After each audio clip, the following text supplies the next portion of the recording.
Hello. Good evening बच्चों, कैसे हैं आप सब लोग। आज भाई हम लोग स्टार्ट करेंगे आपका पेयर ऑफ लीनियर इक्वेशन। ठीक है ना। और इसको एक ही शॉट में ख़त्म करने की कोशिश करेंगे। इस पूरे लेक्चर को तो मैं शॉर्ट शॉर्ट में आपको पूरा बताते हुए जाऊंगा फटाफट से कि किस तरीके से अपने को इसको समझना है, क्या क्या चीज़ें हैं, कौन कौन सी चीज़ें एग्जाम में आ सकती है, किस तरीके से क्या क्या चीज़ें रहेंगी। ये जो कोर्स रिकॉर्ड कर रहा हूँ मैं वो 2023-2024 वाले बच्चों के लिए है। मेरा नाम ब्रजेश सिकरवार है और मैं मैथ्स पिछले 9 साल से पढ़ा रहा हूँ। ये मेरा एक छोटा सा इंट्रोडक्शन हो गया। चलिए, तो अब हम बात करते हैं पेयर ऑफ लीनियर इक्वेशन के बारे में बच्चों। पेयर का मतलब होता है, देखो, दो। पेयर का मतलब हो गया दो। लीनियर इक्वेशन मतलब जिसके अंदर एक्स जो जो भी वेरिएबल है आपका, उसकी पावर वन होनी चाहिए। क्लियर। जो भी एक टर्म है उसमें जो वेरिएबल है उस पर पावर वन होगी। और टू वेरिएबल का मतलब कि अभी तक अगर आपके पास एक वेरिएबल था तो अब आपके पास दो वेरिएबल हो जाएंगे यहाँ पर। ठीक है ना। तो ये होता है हमारा पास linear equation in two variable का मतलब। तो पेयर का मतलब तो हो गया बच्चों मेरे पास टू। पेयर का मतलब हो गया मेरे पास टू। लीनियर इक्वेशन का मतलब हो गया जिसमें एक power of x and y one होना चाहिए, पावर ऑफ वेरिएबल वन। ठीक है। और टू वेरिएबल्स का मतलब हो गया एग्जाम्पल के तौर पे जैसे एक्स एंड वाई। ठीक है। एक्स एंड वाई, ये मेरे पास दो वेरिएबल आ गए। ओके। तो अब इन दोनों इक्वेशंस को एक साथ स्टडी करेंगे इस चैप्टर के अंदर। अब तक आपने जो एक इक्वेशन है पेयर ऑफ लीनियर इक्वेशन, वो आपने क्लास 9 में पढ़ा है।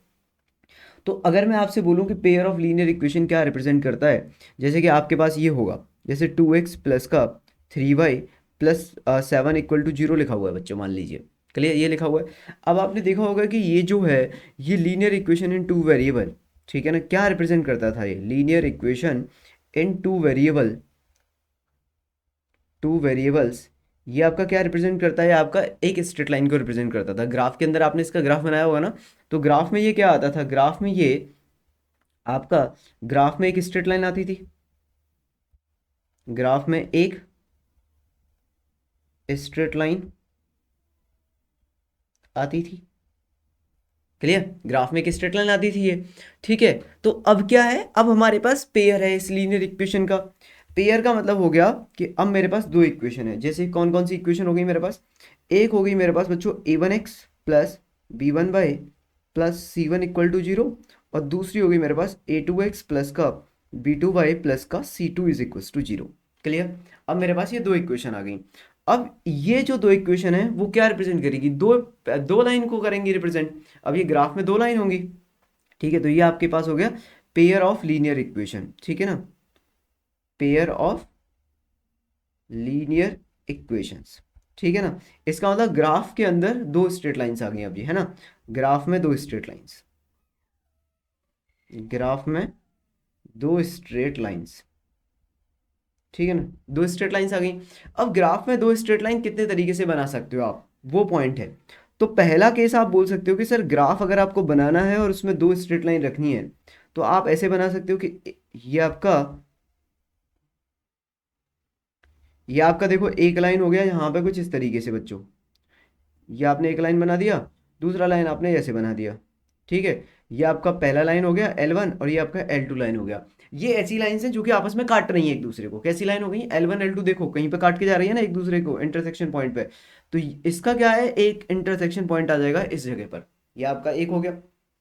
दूसरी लाइन आप बोलोगे सर ऐसा भी तो हो सकता है कि लाइंस आपस में काट के ही ना जाए, बिल्कुल पॉसिबल है भाई। ऐसा भी संभव है कि लाइंस आपस में काट के ना जाए, और उन लाइंस को वैसे क्या बोलते हैं हम लोग, एक्स, और ये हो गया वाई। क्लियर। तो ये हो गया। अब आप बोल रहे हो कि सर एक लाइन ऐसी थी मेरे पास, इस टाइप की थी, ऐसे करके जा रही थी। ठीक है ना। और दूसरी लाइन सर ये है जो ऐसे जा रही है इस टाइप से। अब ये जो लाइंस हैं वो आपस में कट नहीं करेंगी। ठीक है ना। ये L1 लाइन हो गई, ये L2 लाइन हो गई आपके पास। अब ये लाइंस जो है वो आपस में कट नहीं कर रही हैं। अगर ये कट नहीं कर रही हैं कभी भी, तो ये कैसी लाइंस कहलाएंगी, आपकी पैरेलल लाइंस। तो ये आपकी होगी इंटरसेक्टिंग। ये आपकी लाइन हो गई इंटरसेक्टिंग। और ये कैसी लाइन हो गई आपकी, पैरेलल बच्चों। ये लाइन आपकी हो गई पैरेलल। क्लियर। तो इंटरसेक्टिंग हो गई, पैरेलल लाइंस हो गई। एक क्या होती है, एक केस ऐसा आ सकता है बच्चों कि आप बोलोगे सर दोनों लाइंस थी ना, एक लाइन दूसरी लाइन के ऊपर होके निकल गई। मतलब ये आपका एक्स एक्सिस हो गया, ये आपका वाई एक्सिस हो गया। ठीक है। अब आपके पास एक लाइन कुछ इस तरीके से थी यहाँ पे, ये आपकी लाइन थी कुछ। दूसरी लाइन जो आई बच्चों, वो रेड कलर की ऐसे आई। देखो यहाँ से आ रही थी और ऐसे इसके ऊपर होके ऐसे करके निकल गई, इसी के ऊपर होके और फिर आगे इस तरीके से, मतलब इस तरीके से। तो ये वाली लाइन, तो इस तरह की लाइन को क्या बोलते हैं? Coincident lines, coincident lines. ठीक है ना, ये लाइन क्या आ जाएगी आपके पास? ये आपके पास कोइंसिडेंट लाइंस आ जाएंगे। ठीक है ना। अब अगर हम बात करें सॉल्यूशन की, what is the solution of pair of linear equation? ठीक है, तो जब हम बात करते हैं सॉल्यूशन का मतलब क्या है पेयर ऑफ लीनियर इक्वेशन में, तो यहाँ पे जैसे मैं लिखता हूँ solution of pair of linear equation, pair of linear equations. ठीक है, तो इसका मतलब होता है कि जो दो लाइंस है आपके पास, वो एक दूसरे को कितनी जगह पे इंटरसेक्ट करती हैं। पेयर ऑफ सॉल्यूशन का मतलब ये हो गया, solution of pair of linear equation का मतलब ये हो गया कि जो लाइंस हैं, lines at how many points, at how many points lines intersect each other, एक दूसरे को कितने जगह पे कट करेंगी, तो वो आपका होता है इसका solution of the equation. Clear? अब देखो, अगर आप पहला वाला केस देखते हो इंटरसेक्टिंग वाला, तो ये दोनों लाइन L1 और L2 कितने कितने नंबर ऑफ पॉइंट्स पे कट कर रही हैं अपने आप? दोनों लाइंस कितने जगह पे कट कर रही हैं, जरा बता पाओगे आप? तो ये दोनों लाइन सिर्फ एक ही जगह पे कट कर रही हैं भाई। तो यहां पर आपका नंबर ऑफ सॉल्यूशन कितने आ जाएंगे? तो इस केस में आपके नंबर ऑफ सॉल्यूशंस आ जाएंगे, number of solution 1, number of solution equals to 1 आ जाएंगे, नहीं आ जाएंगे? एक ही जगह पे कट कर रही हैं। दूसरे वाले केस में आपकी ये वाली लाइन और ये वाली लाइन कितने जगह पे कट कर रही हैं, जरा बताइए? 0। तो यहाँ पे नंबर ऑफ सॉल्यूशंस कितने आ जाएंगे? नंबर ऑफ सॉल्यूशंस आ जाएंगे आपके 0, एक भी जगह पे इंटरसेक्ट नहीं कर रही। तीसरे वाले केस में आपके नंबर ऑफ सॉल्यूशंस कितने आ जाएंगे? कितने जगह पे इंटरसेक्ट कर रही है दोनों लाइंस? इन्फानाइट जगह पर इंटरसेक्ट कर रही हैं, इन्फानाइट जगह पर। तो नंबर ऑफ सॉल्यूशन कितने आ जाएंगे आपके? 3, सॉरी नंबर ऑफ, तीसरी लाइन है, नंबर ऑफ सॉल्यूशंस आ जाएंगे इनके infinite, infinite many solution, infinite many solution. ठीक है ना, तो इसका आंसर ये आ गया आपका, इन्फानाइट मैनी सॉल्यूशन आ गया। बात आ गई समझ में? तो ये आपके पास 1 2 3 तीन केसेस हो गए। ठीक है ना, 1 2 3 आगे बात समझ में? ये है। तो अब हमें इतना तो समझ में आ गया कि लाइन जो है वो एक जगह इंटरसेक्ट करेगी तो कितने सॉल्यूशन आएंगे, इनफाइनाइट जगह पे इंटरसेक्ट करेगी मतलब कोइंसिडेंट लाइन रहेगी तो कितने सॉल्यूशन आएंगे, और पैरेलल रहेगी तो कितने सॉल्यूशन आएंगे। तो अब यहाँ पे कुछ ऐसे बोला गया कि जो सिस्टम है उसको दो पार्ट में, सिस्टम, सिस्टम चलेगा, सिस्टम, सिस्टम के साथ चलना पड़ेगा आप सब लोगों को तो यहाँ पर जो सिस्टम है वो किस तरीके से है, तो सिस्टम में उन्होंने दो तरीके के सिस्टम बना दिए हैं। एक होता है कंसिस्टेंट, कंसिस्टेंट, कंसिस्टेंट सिस्टम, और एक आ गया बच्चों इनकंसिस्टेंट।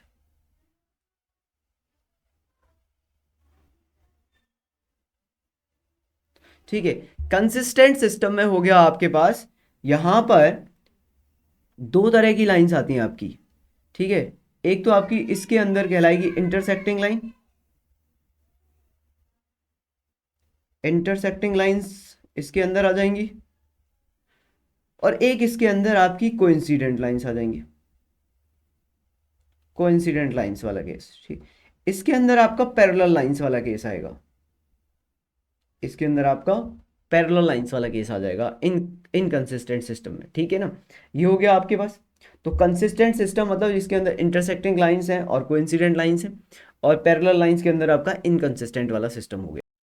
ओके, तो ये अपने को समझ में आ गया कंसिस्टेंट सिस्टम क्या होता है, इनकंसिस्टेंट क्या होता है। इनकंसिस्टेंट में पैरेलल वाला केस आ जाता है, और इंटरसेक्टिंग लाइंस और यूनिक लाइंस में ये आ जाता है। ठीक है ना। अच्छा, इंटरसेक्टिंग लाइंस, ये जो नंबर ऑफ सॉल्यूशन 1 है, इसको हम कई बार ये भी तो बोल सकते हैं यहाँ पे यूनिक सॉल्यूशन।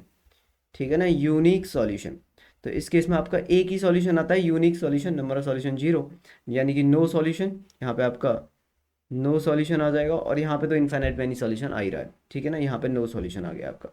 ठीक है बच्चों, ये हो गया आपके पास। तो इसको ध्यान रखिएगा कि इस कंसिस्टेंट सिस्टम में आपका सॉल्यूशन आता ही आता है। कंसिस्टेंट मतलब जो सॉल्यूशन को कंसिस्ट करे।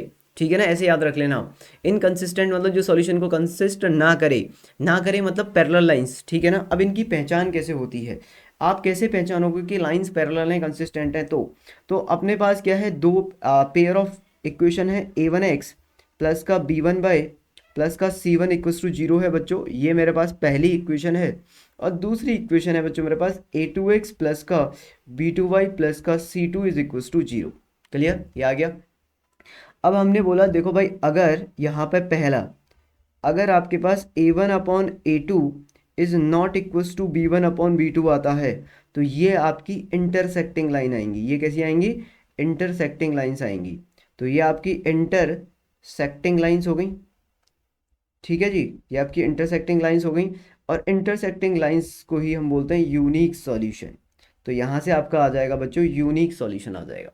दूसरा जो केस आता है इसके अंदर, सेकंड नंबर का केस है बच्चों, आपके पास a1 upon a2 is equals to v1 upon v2 is not equal to c1 upon c2। Second case ये आ गया। अब सेकंड केस में हमने क्या किया? सेकंड केस में हमने लिया कि ये, अब इसमें आपका ये कैसी लाइंस को दिखाता है? पैरेलल लाइंस को। ये कैसी लाइंस को दिखाता है? पैरेलल लाइंस को दिखाता है। पैरेलल लाइंस में आपके नो सॉल्यूशन वाला केस आ जाता है, नो सॉल्यूशन। तो इसमें आपका कोई भी सॉल्यूशन नहीं आएगा। तीसरा वाला केस जो आता है आपका, वो आता है a1 upon a2 is equals to b1 upon b2 is equals to c1 upon c2। जब तीनों ही रेशियो बराबर हो जाते हैं आपके, तो इस केस को बोलते हैं हम कोइंसिडेंट लाइन, कोइंसिडेंट लाइंस। और ये वाला केस बच्चों आता है इनफाइनाइट मैनी सॉल्यूशन का, इनफाइनाइट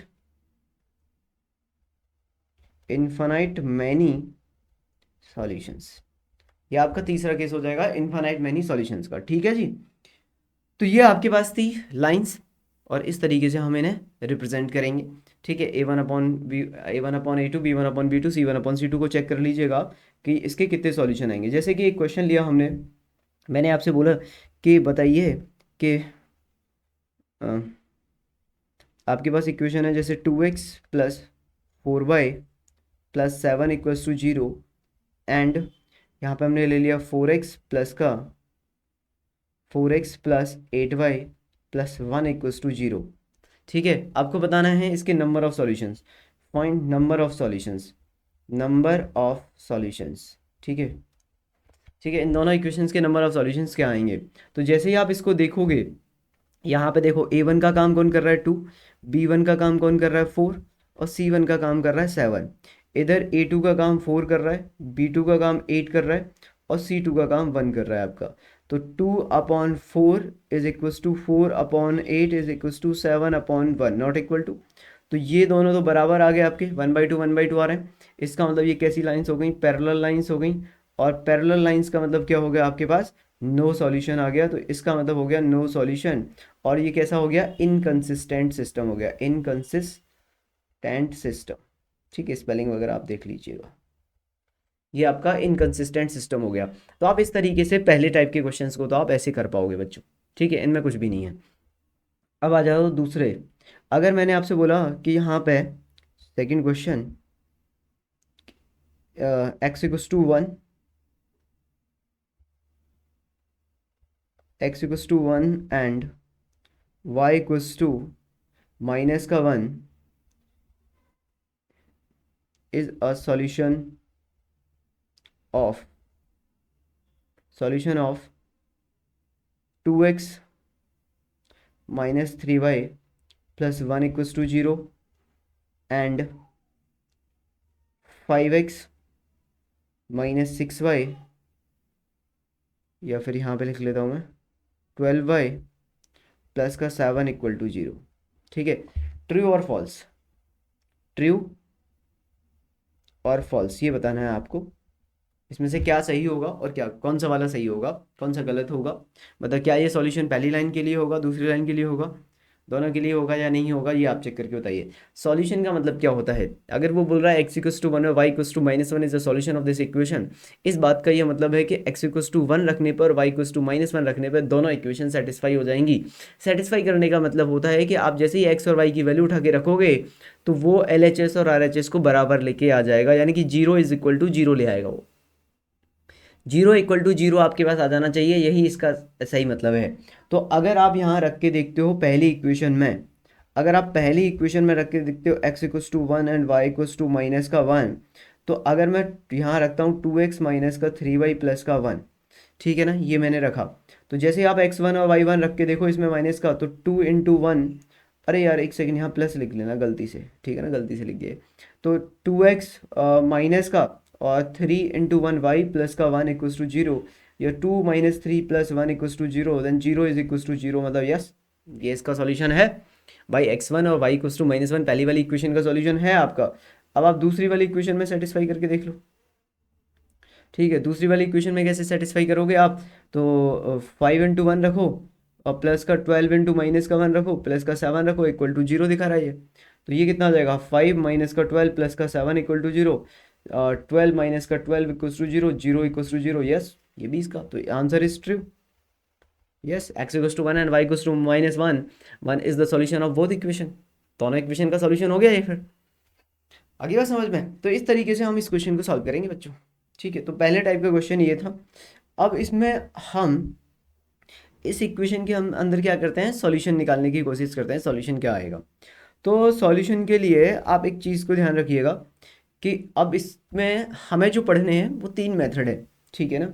तो नंबर ऑफ सॉल्यूशन या सॉल्यूशन निकालने के जो तरीके हैं, ठीक है, वो 3 मेथड है अपने पास। Solution of pair of linear equation,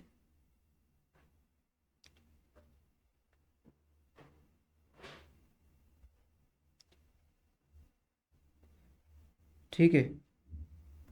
इसमें क्या आता है आपका, पहले नंबर पे आता है बच्चों ग्राफिकल मेथड आपका, graphical graphical method.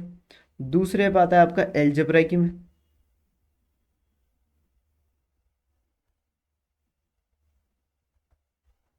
Algebraic method. इसमें आपके जो हमें पढ़ने हैं वो बता देता हूं मैं आपको।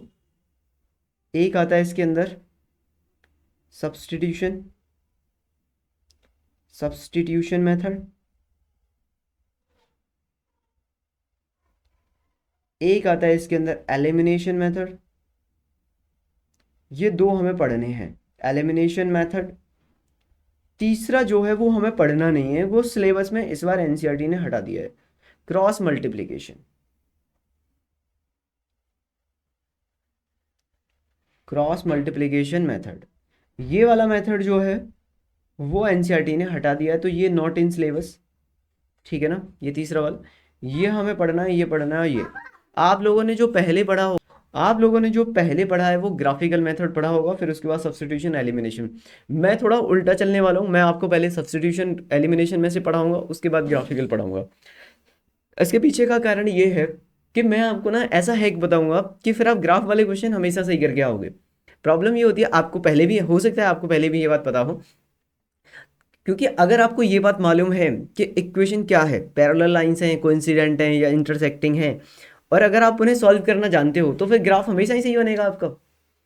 फिर तो आपको सॉल्यूशन आपने साइड में निकाल लिए, ठीक है, सॉल्यूशन साइड में निकालने के बाद ग्राफ बना दिए, ग्राफ बनाने के बाद बता दो भाई ये इंटरसेक्शन पॉइंट आ रहा है और वही आपका आंसर है। तो इसमें तो गलत करके आना ही नहीं है अपने को बोर्ड में क्वेश्चन, ये तो वो चैप्टर है, तो मैं आपका एक एक क्वेश्चन सही कर पाऊंगा इसमें। तो अभी तो पहले आप ये कर लो, थ्योरी वाइज हम पढ़ लेते हैं, बाद में तो क्वेश्चंस पीवाईक्यू भी मतलब इंपॉर्टेंट और गेस क्वेश्चंस भी करेंगे हम बाद में। तो सबसे पहले मैं चलता हूँ यहाँ पे सब्स्टिट्यूशन और एलिमिनेशन मेथड पे चलते हैं। तो पहले हम बात करते हैं सब्स्टिट्यूशन मेथड की। तो नंबर 1 पे आता है बच्चों आपका सब्स्टिट्यूशन मेथड, ठीक है ना, सब्स्टिट्यूशन मेथड। अब सब्स्टिट्यूशन का मतलब क्या होता है कि आपको वैल्यू उठा के दूसरी इक्वेशन में रखनी है, ठीक है। तो इसमें अगर मैं बात करूं तो इसमें करना क्या होता है आपको, इसमें क्या करना है, put the value of x और y from one equation to another equation. Put value of x, put value of x और y from one equation to another equation, to another equation, ठीक है। तो आपने क्या किया, एक्स या Y की वैल्यू उठाई पहली इक्वेशन से और दूसरी इक्वेशन में उठा के रख दी और फिर वहां से एक्स और वाई निकाल लिया, खत्म बात, बस ये करना है। तो सब्स्टिट्यूशन का मतलब हो गया कि किसी को सब्स्टिट्यूट कर रहे थे आप। सब्स्टिट्यूट करने का मतलब किसी की वैल्यू को उठा के आपने सब्स्टिट्यूट किया, यही तो होता है। जैसे जब आपके एग्जाम होते हैं, ठीक है, आप मान लो बच्चे बैठे हुए हैं, एक ही क्लास के दो बच्चे बैठे हुए हैं, तो सेम क्लास के बच्चे को उठा के वहां से किसी दूसरी क्लास के बच्चे को सब्स्टिट्यूट किया जाता है, यही किया जाता है ना, कोई चीज़ वेकेंट हो जाती है वहाँ दूसरी चीज़ को सब्स्टिट्यूट किया जाता है। ठीक है, तो सब्स्टिट्यूट का मतलब उठा के किसी को उसकी जगह पर उसकी वैल्यू को रखना, यही मतलब हो गया। अब जैसे मान लीजिए मेरे पास एक क्वेश्चन है यहाँ पे, उससे समझो आप। ठीक है, फाइंड द सॉल्यूशन ऑफ, यहाँ पे इस तरीके से लिखा हुआ है आपका, फाइंड द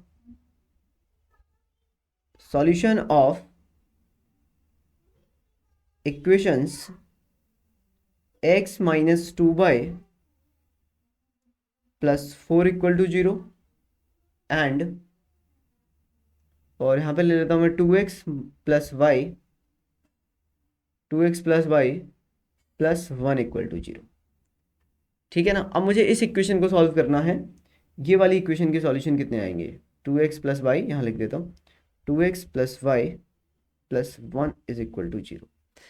ठीक है, अब इसका सॉल्यूशन फाइंड करना है मुझे इस पेयर ऑफ लीनियर इक्वेशन का। तो अब सब्स्टिट्यूशन कैसे लगाएंगे इसमें, तो इसमें मैं बोलूँगा आपसे कि भाई एक काम करो आप,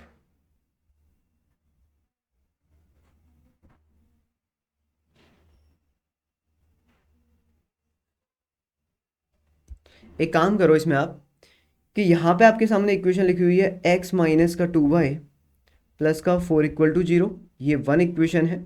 और दूसरी इक्वेशन है 2x plus y plus 1 equal to 0, ये दूसरी इक्वेशन है आपके पास।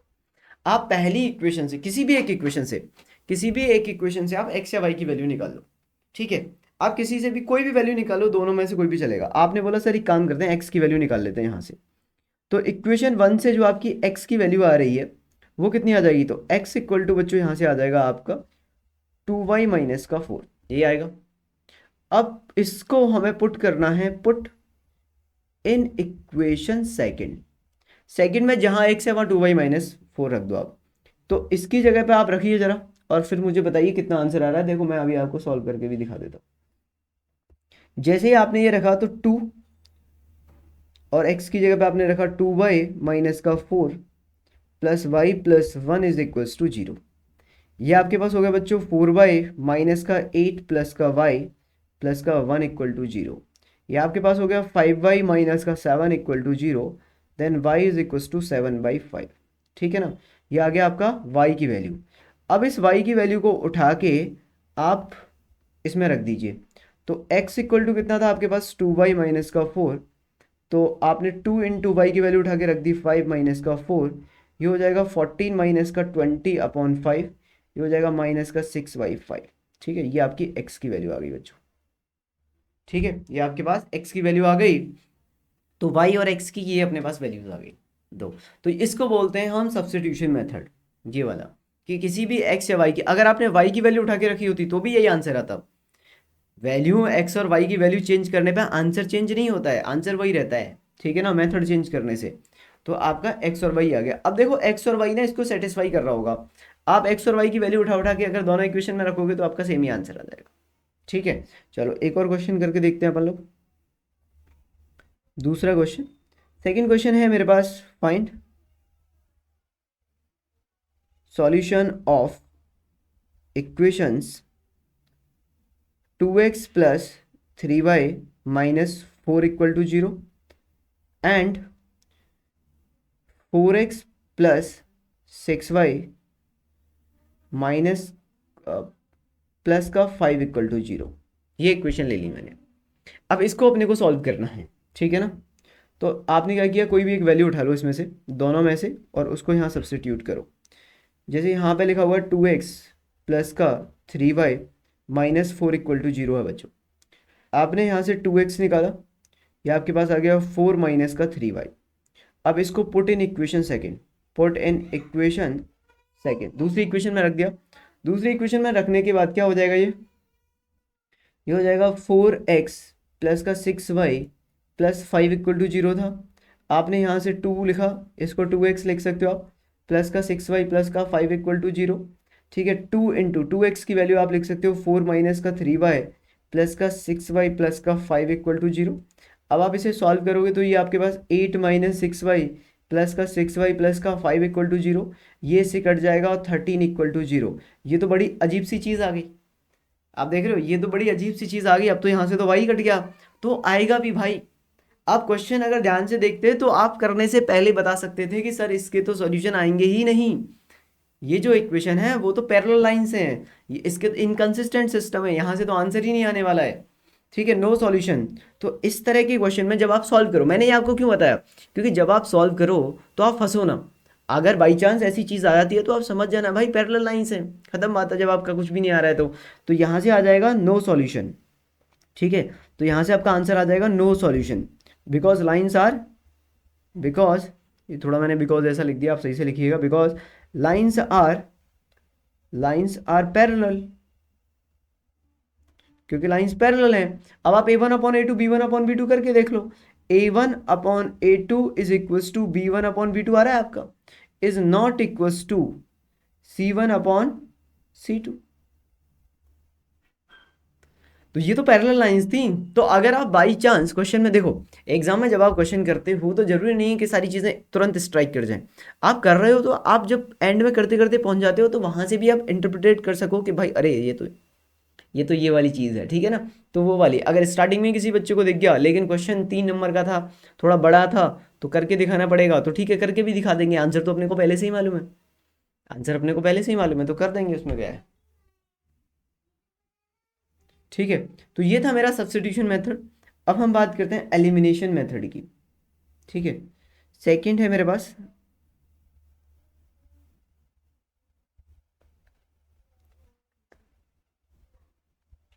Elimination method.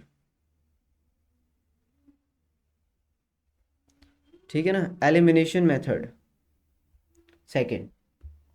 एलिमिनेशन मेथड में क्या करना होता है, आपको एलिमिनेट करना है, एक्स और वाई को एलिमिनेट करना है। एलिमिनेट करने का क्या मतलब है कि आपको चीज़ों को काटना है तभी एलिमिनेट होंगे। ठीक है, जैसे फ्री फायर में आप करते ही रहते हो ना एलिमिनेट, डिशुम डिशुम डिशुम, है ना। तो एलिमिनेट करना है। सब्स्टिट्यूशन में क्या करना होता है, उसकी जगह पर ला के रखना होता है। एलिमिनेट मतलब उसको ख़त्म करना होता है। और जब आप ख़त्म तभी कर सकते हो जब आपके पास परफेक्ट हथियार होगा, यानी कि अगर वो प्लस में है तो माइनस में हो, माइनस में है तो प्लस में हो, इस तरीके से करना पड़ेगा आपको, या तो ऐड या माइनस। लेकिन उसके लिए आपको उसके ताकतवर तो बनना पड़ेगा ना। आप किसी को एलिमिनेट करने जा रहे हो तो आप उसके इक्विवेलेंट तो होने चाहिए, या ऐसे ही एलिमिनेट कर दोगे, नहीं कर पाओगे ना। तो ये वाली चीज़ है। तो एलिमिनेट करने का मतलब हो गया कि आपको make the coefficient of x और y same in both equation. ठीक है ना। तो पहला जो इसके अंदर कंडीशन होती है वो होती है make the coefficient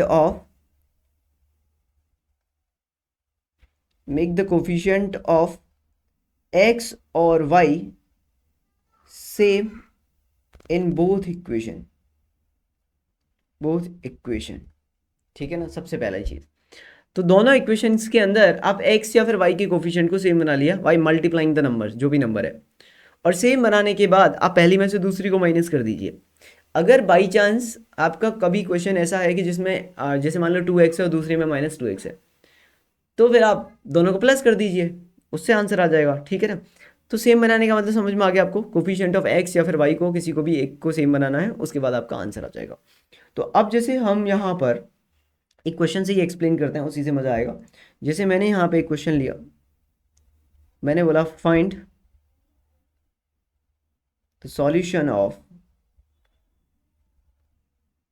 x - 3y equals to 4 and दूसरी इक्वेशन ले ली मैंने 3x + 2y is equals to 1।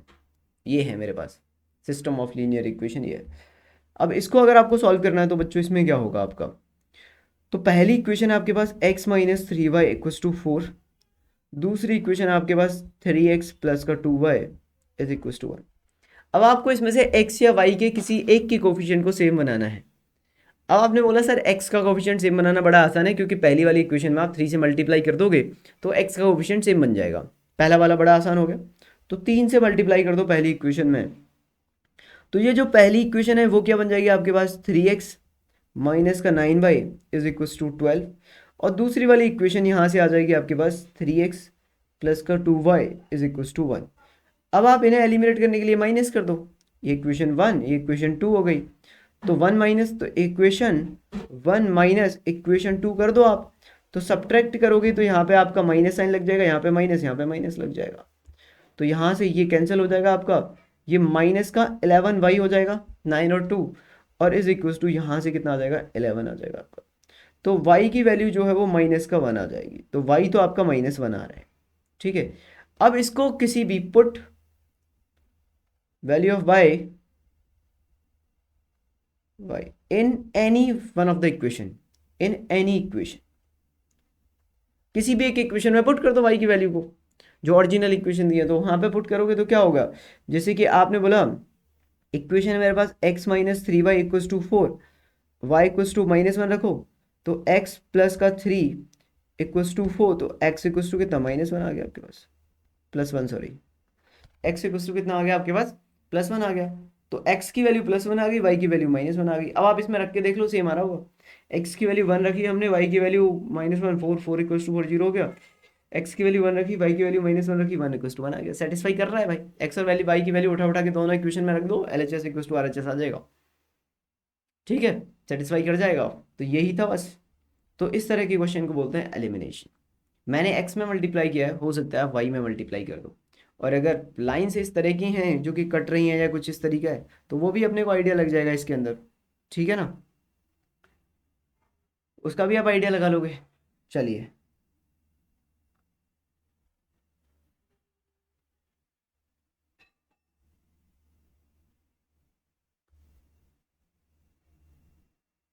अगला question,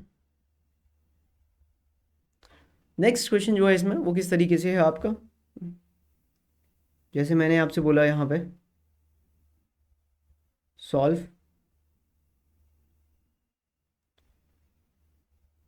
2x plus 3y is equals to 1 and 3x minus 2y is equals to 2, ये बोल दिया मैंने कि भाई इन दोनों को सॉल्व करके बताओ आप। तो 2x plus 3y equals to 1 and 3x minus 2y equals to 2। अब आप इसमें किससे मल्टीप्लाई करोगे वो देख लो। आप सबसे पहले ये बताओ कि आपको किसके कोफिशिएंट को सेम बनाना है। पिछली बार के क्वेश्चन में हम लोगों ने x के कोफिशिएंट को सेम बनाया था, इस बार हम y के कोफिशिएंट को सेम बना के देख लेते हैं, बाकी आपकी मर्जी है। तो इसमें मैंने 2 से मल्टीप्लाई कर दिया, इसमें मैंने 3 से मल्टीप्लाई कर दिया, तो ये इक्वेशन हो जाएगी आपके पास 4x प्लस का 6y इज इक्वल्स टू 2, और ये इक्वेशन हो जाएगी आपके पास बच्चों 9x माइनस का 6y इज इक्वल्स टू 6। ये इससे कट जाएगा, दोनों को ऐड करेंगे तो ये आ जाएगा 13x इज इक्वल्स टू, ये कितना आ जाएगा 8, तो x इज इक्वल्स टू कितना आ जाएगा 8/13। अगर आप इस 8/13 को उठा के किसी भी इक्वेशन में रखोगे तो आपका फाइनल सॉल्यूशन आ जाना चाहिए दूसरा y का। तो पुट इन इक्वेशन 1 और 2, तो जैसे 2x प्लस का 3y इक्वल्स टू 1 है, तो यहाँ पे हो गया आपका 2 इंटू 8/13 प्लस का 3y equals to 1, 3y is equals to 1 minus का 16/13, तो ये आ जाएगा आपके पास 3y is equals to minus का 3/13। तो यहाँ से बच्चों y की वैल्यू आ जाएगी आपका माइनस का 1/13। तो ये y की वैल्यू आ गई आपकी और ये x की वैल्यू आ गई, ये दोनों आपके आंसर हो जाएंगे, ठीक है ना। तो ये हो गया आपके पास पेयर ऑफ लीनियर इक्वेशन में दूसरा मेथड हमारा एलिमिनेशन मेथड, ठीक है, ये हमारा एलिमिनेशन मेथड हो गया। आई होप आपको ये बात समझ में आ गई होगी कि एलिमिनेट कैसे करेंगे चीज़ों को, ठीक है ना। तो ये हमारा एलिमिनेशन मेथड हो गया। अभी क्वेश्चंस तो इसमें और भी हैं खैर, ठीक है। अब हम बात करेंगे, बस मेरा तो काम ये है कि मैं आपको फटाफट फटाफट क्विक रिवाइज करा रहा हूँ सारी चीज़ों को, क्योंकि अगर आप इसे 1.25 पे भी देख लोगे ना तो बोर्ड से पहले यूँ आपको तरीके पता चल जाएंगे कि कैसे कैसे क्वेश्चन को सॉल्व करना है, ठीक है। अब बच्चों, अब हम तीसरे नंबर पर पढ़ते हैं आपका यहाँ पर ग्राफिकल मेथड। अब तीसरे पे मैं इसको इसलिए बता रहा हूँ क्योंकि अब आपको सारी चीज़ें आ गई, ठीक है। आपको इक्वेशन को सॉल्व करना आ गया, एलिमिनेशन सब्स्टिट्यूशन जिससे भी करना चाहो, आपको इक्वेशंस को पहचानना आ गया, पैरेलल होगी, कोइंसिडेंट होगी या फिर किस तरह की होगी, ओके। तो अब हमारे लिए बड़ा आसान हो जाएगा ग्राफ बनाना एग्जैक्ट, ठीक है। तो जैसे अब बात करते हैं हम ग्राफिकल मेथड की, तो नेक्स्ट लिखिए आप ग्राफिकल मेथड, ठीक है ना, ग्राफिकल मेथड। अब ग्राफिकल मेथड पे अगर हम जाते हैं तो इसको कैसे सॉल्व करेंगे? तो सबसे पहले जैसे आपको ग्राफ बनाना है तो इसको एक क्वेश्चन से ही एक्सप्लेन करता हूँ मैं। ठीक है, जैसे मेरे पास एक क्वेश्चन है यहाँ पे, जैसे x माइनस का 2y इज इक्वल्स टू 1 ले लेता हूँ मैं। ठीक है, दूसरी इक्वेशन ले लेता हूँ 2x plus y is equals to 2। Clear, ये वाली इक्वेशन आ गई मेरे पास। अब मुझे इसे सॉल्व करना है ग्राफ से। उसने बोला सॉल्व ग्राफिकली। अब आप क्या करना, रफ में इसको सॉल्व कर लेना पहले। ठीक है, तो आपको ये तो पता है कि ये इंटरसेक्टिंग लाइन है, ये तो आपने a1/a2 b1/b2 not equal to है, तो आपने पता लगा लिया कि लाइन कैसी है, इंटरसेक्टिंग। तो आपको एक तो ये बात मालूम चल गई यहाँ पे कि लाइंस कैसी हैं, ये इंटरसेक्टिंग। तो लाइंस कैसी हैं, लाइंस आर इंटरसेक्टिंग, ये पता लग गया आपको, मतलब कट करके तो पक्का जाएंगी जाएंगी। ठीक है, अब आपने क्या किया, रफ में फटाफट से रफ वर्क किया। और रफ वर्क में आप क्या करो, इनको सॉल्व कर लो। दूसरी इक्वेशन को 2 से फटाफट से मल्टीप्लाई करो, जैसे भी करना चाहो वैसे, आपकी मर्जी है, खैर वो तो। 4x प्लस का 2y इज इक्व टू 4। ठीक है, इससे इसको काट दिया, 5x is equal to 5, x equal to 1। x equal to 1 आ गया। अब y की वैल्यू इसमें रख दो, तो y की वैल्यू कितनी आ जाएगी आपकी, 0। ठीक है ना, x इक्वल टू 1 पे y की वैल्यू 0 आ रही है। तो ये जो लाइन है ना वो 1,0 पे कट करेंगी। 1,0 का मतलब होता है x एक्सिस। ठीक है ना, ये लाइंस x एक्सिस पे कट कर रही हैं। तो ये इसका आपको क्या मिल गया, ये इसका सॉल्यूशन मिल गया आपको। अब आप देखो, अब आपको क्या करना है। अब आप यहाँ पे ग्राफ बनाया आपने, आपने ये आपने x एक्सिस ले लिया, ये बच्चों आपने y एक्सिस ले लिया। ठीक है, अब लाइन बनाना भी बड़ा आसान है। अब लाइन कैसे बनाओगे आप, पहली इक्वेशन है, ये जो पहली इक्वेशन है ना आपके पास, x minus 2y equal to 1। एक लाइन बनाने के लिए आपको मिनिमम 2 पॉइंट की जरूरत होती है। अगर आप 2 पॉइंट निकाल लेते हो बस, तो आपकी लाइन बन जाती है। तो 2 पॉइंट इस पे कैसे निकलेंगे, आप पहले x इक्वल टू 0 रख दो अपनी तरफ से। तो y की वैल्यू बताना जरा कितनी आ रही है, x इक्वल टू 0 पर y की वैल्यू बच्चों आपकी आ रही है माइनस का 1/2। ठीक है ना, x इक्वल टू 0 पर। फिर आप एक बार क्या करो, इसी में y इक्वल टू 0 रख दो, y इक्वल टू 0 पर x की वैल्यू 1 आ रही है आपकी। तो इसको क्या करोगे, x0 y, तो ये तो पॉइंट बड़े आसान है, x एक्सिस y एक्सिस पे होते हैं। तो ये आपका यहाँ कहीं होगा, ये वाला पॉइंट आपका हो गया 0 कॉमा माइनस का 1/2। ठीक है ना, x0 है y एक्सिस की वैल्यू। दूसरा पॉइंट आपका बच्चों यहाँ कहीं होगा जो कि 1,0 होगा। इन दोनों पॉइंट्स को मिला के जो लाइन जाएगी इस तरह की होगी। तो ये आपकी वो वाली लाइन हो गई, कौन सी वाली, x माइनस का 2y इक्वल टू 1। इस पर नाम लिख दिया आपने। ये आपका साइड में रफ वर्क था, ये तो आप करके बैठे हुए हो पहले से ही, है ना। तो एक सेकंड, ठीक है ना, ये आ गया। अब दूसरी लाइन कौन सी आपके पास, 2x plus y equals to 2। इसमें भी आप क्या करो, x इक्वल टू 0 रख दो बच्चों। x 0 रखा तो y की वैल्यू आपको 2 मिल जाएगी, और एक y 0 रख दो तो x की वैल्यू आपको कितनी मिल जाएगी, 1 मिल जाएगी। तो x की वैल्यू 1 आ गई। तो एक पॉइंट तो आपका यही हो गया 1,0, एक हो गया 0,2। 0,2 आपका यहाँ कहीं होगा। यहां से आपने इस लाइन को ज्वाइन कराया इसके साथ। ठीक है ना, ये अब क्योंकि अब आपसे गलती नहीं होगी, क्योंकि आपको पॉइंट ऑफ सॉल्यूशन पहले ही बताया। तो जो आपका ये आंसर आ रहा था वही आपका इंटरसेक्शन पॉइंट होगा इनका, वही आपका सॉल्यूशन होगा ना, वहीं से काट के जाएंगे ये। तो आप हमेशा इसको सही लिखिएगा, साइड में करके सॉल्व। ठीक है ना, साइड में करके सॉल्व। अब हम लोग क्या करते हैं, जनरली ग्राफ पेपर पे बनाने की कोशिश करते हैं पॉइंट पॉइंट पॉइंट लेके, उससे क्या ऊपर नीचे हो जाता है थोड़ा। अगर थोड़ा बहुत भी ऊपर नीचे हुआ तो गड़बड़ हो जाएगी, वो पॉइंट सेटिस्फाई नहीं करेगा। ठीक है ना, तो अपने को क्या है, ग्राफ पेपर करना है, एग्जाम में सही करना है, तो रफ में ये साइड में करके और अपन सॉल्व कर देंगे। ठीक है, अगर लाइंस पैरेलल हैं तो फिर तो कोई बात ही नहीं है। ठीक है ना, जैसे दूसरा क्वेश्चन होता, जैसे उसने बोला आपसे कि साहब 3x प्लस का 5y इक्वल्स टू 2 है, और एक मेरे पास 6x प्लस का 10y इज इक्वल्स टू 9 है। अब आपने देखा साइड में कि यार ये तो a1/a2 is equals to b1/b2 is not equals to c1/c2 आ रहा है। मतलब आपको मालूम चल गया कैसी लाइन है, पैरेलल। पैरेलल लाइंस है, तो पैरेलल लाइंस मतलब नो सॉल्यूशन। अब आपको इसको सॉल्व करने की जरूरत नहीं, अब आप डायरेक्ट ग्राफ बना सकते हो, लेकिन ग्राफ बनाने का तरीका वही रखिएगा। एक्स को 0 और वाई को 0 मान के सॉल्व कर देना। ठीक है, तो पहली लाइन है आपके पास, पहली लाइन बच्चों, पहली लाइन में क्या हो जाएगा आपके पास, 3x plus 5y is equal to 2। आप यहाँ x इक्वल टू 0 रखो, y इक्वल टू आपको 2/5 मिल जाएगा, और आप y इक्वल टू 0 रखोगे तो x की वैल्यू आपको 2/3 मिल जाएगी। ठीक है, तो 2/5 कहीं ऊपर होता है तो यहाँ पे आप 2/5 मान लो कहीं, और 2/3 आपका यहाँ कहीं होता है तो यहाँ पे कहीं आप 2/3 ले लो।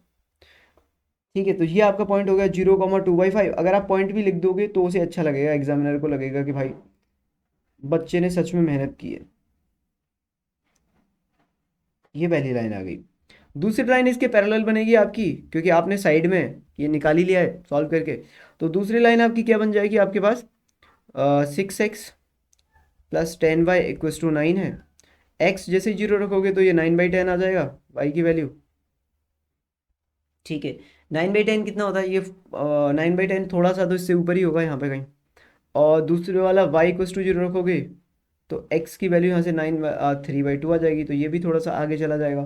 तो ये पैरेलल लाइंस बना दीजिएगा आप इस तरीके से, और लिख दीजिएगा कि पैरेलल लाइंस हैं। तो ये वाला पॉइंट भी लिख देना, यहाँ पे आप लिख देना 0,9/10, और यहाँ पे बच्चों लिख दीजिएगा आप 3/2,0। ठीक है ना, ये तो ये आपकी पैरेलल लाइंस आ जाएंगी, तो आप बता पाओगे कि इस तरीके से ये आंसर है। कोइंसिडेंट लाइन भी ऐसे ही आ जाएगा, पहली लाइन बनाइएगा, दूसरी वाली डॉट डॉट डॉट करके उसके ऊपर होके निकाल दीजिएगा बस। ठीक है ना, तो ये आपका हो गया ग्राफिकल मेथड यहाँ पे। ओके, ये हमारा एलिमिनेशन मेथड हो गया, और ये बच्चों हमारा हो गया सब्स्टिट्यूशन मेथड। अब इसका जो आपका वर्ड प्रॉब्लम वाला है उसको मैं सोच रहा हूँ अलग से पढ़ाऊंगा। वर्ड प्रॉब्लम में ज़्यादातर बच्चों को दिक्कत रहती है, तो वो हम लोग अलग से करेंगे उसको। ठीक है ना, एज प्रॉब्लम ले लेंगे उसमें। ठीक है ना, एज प्रॉब्लम, नंबर प्रॉब्लम, और आपका एक कौन सा आता है वो बोट एंड स्ट्रीम वाला, वो भी लीनियर इक्वेशन इनटू वेरिएबल बन सकता है, तो वो वाला ले लेंगे। तो वर्ड प्रॉब्लम को मैं सोच रहा हूँ अलग से कराऊँ, क्योंकि ये जो वीडियो है वो 42 टू 43 मिनट्स का तो हो ही गया करीबन करीबन। तो एक तो ये है कि ये शॉर्ट में ख़त्म हो गया, आप इसको देखना चाहो इसको देख सकते हो, इसको देखना चाहो इसको देख सकते हो। ठीक है ना, बाकी आप बस इसी तरह थोड़ा सा प्यार बनाए रखिए, वीडियोस को कंप्लीट देखिए। ठीक है, और अगर आपको किसी भी तरह की कोई भी दिक्कत आए तो कमेंट करके बताइएगा। बाकी मैं आप लोगों की हेल्प करता रहूँगा इसमें, किसी भी तरह की कोई भी दिक्कत आए आप मुझे बताइएगा। ठीक है, तो फिर आपसे मिलते हैं अगले चैप्टर के साथ। ठीक है, अगला चैप्टर क्वाड्रेटिक इक्वेशन लेंगे हम, उसको ख़त्म करेंगे। तब तक के लिए बाय बाय, टेक केयर।